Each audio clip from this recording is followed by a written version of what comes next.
હું છું કૃષ્ણા। સમાચારોની શરૂઆત કરીએ મહત્વના સમાચારથી। તો મહત્વના સમાચાર મળી રહ્યા છે। વડોદરામાં સૂચિત જંત્રીનો વિરોધ કરવામાં આવ્યો છે। મહત્વના સમાચાર વડોદરાથી। હાથમાં બેનર સાથે વિરોધ થઈ રહ્યો છે। મોટી સંખ્યામાં બિલ્ડર્સ રસ્તા પર ઉતરી પડ્યા છે। તો મોટા બેનરમાં સૂત્રો લખેલા છે। બિલ્ડર્સ ગ્રુપ ખેડૂતો ક્રેડાઈના આગેવાનીમાં વિરોધ રેલી યોજાઈ હતી। અકોટા સયાજીનગર ગૃહથી કલેક્ટર કચેરી સુધી રેલીનું આયોજન કરવામાં આવ્યું। કલેક્ટરને આવેદનપત્ર આપી જંત્રીના દર કાબૂમાં આવે તે માટે રજૂઆત કરવામાં આવી છે। તો બિલ્ડર્સ દ્વારા વિરોધ કરાઈ રહ્યો છે। જંત્રીનો ભાવ વધતા વડોદરામાં મકાનના ભાવ બમણા થવાની શક્યતાઓ વ્યક્ત કરાઈ રહી છે।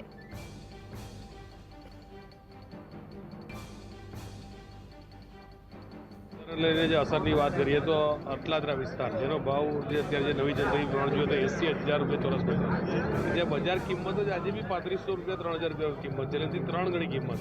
એટલે જે ટ્રાન્ઝેક્શન થવા જોઈએ એ પોસિબલ જ નથી કે કોઈ જમીન લેવેચ થાય કે નવું બાંધકામ થાય। બીજી વાત આવે છે પેડ FSI, જે રજા ચિઠ્ઠીની અત્યારે છોડવાની કિંમત 5 કરોડ થતી હોય 30 કરોડ થશે। કોઈ નવો બિલ્ડર કોઈ પણ સાહસ નહીં કરે, કોઈ પણ જાતનું મકાન નહીં મૂકે। વેમાલીની વાત કરીએ તો ટીપીની અંદર છે 16,000 રૂપિયાનો ભાવ છે, ટીપીની બહાર જ્યાં આગળ રોડ રસ્તા નથી, ટીપી નથી, તે 21,000નો ભાવ। એટલે આ આડેધડ મનસ્વી રીતે કયા એંગલથી આ લોકો આ જંત્રી વધારી છે કે અમને તો નથી સમજ પડતી, એટલે અમે એનો વિરોધ કરી રહ્યા છે। સરકાર દ્વારા જંત્રી અધિકારી ના જે લેવલ છે, જે ડેપ્યુટી કલેક્ટર હોય સ્ટેમ્પ ડ્યુટી, જેમ વડોદરા શહેર અને જિલ્લાની અંદર 2 ડેપ્યુટી કલેક્ટરની નિમણૂક કરી છે। કલેક્ટરશ્રીના માર્ગદર્શન હેઠળ જંત્રીનો સર્વે થતો હોય છે। અને 2022માં પણ અમારી માંગણી હતી, ત્યારે પણ કલેક્ટરશ્રી જે અતુલ ગોર સાહેબ હતા ત્યારે અમે રજૂઆત કરી હતી કે જે સુપ્રીમ કોર્ટની ગાઈડલાઈન છે કે રિયાલિસ્ટિક વેલ્યુ કોને કહેવાય ને કઈ રીતે થવી જોઈએ, એ ગાઈડલાઈનને ધ્યાનમાં રાખવી જોઈએ।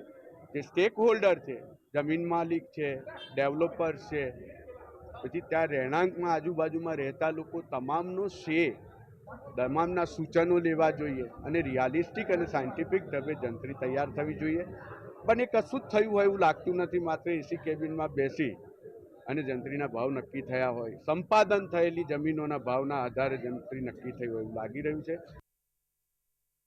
સૂચિત જંત્રીના ભાવ વધારાના વિરોધમાં ક્રેડાઈ દ્વારા રેલીનું આયોજન કરવામાં આવ્યું છે।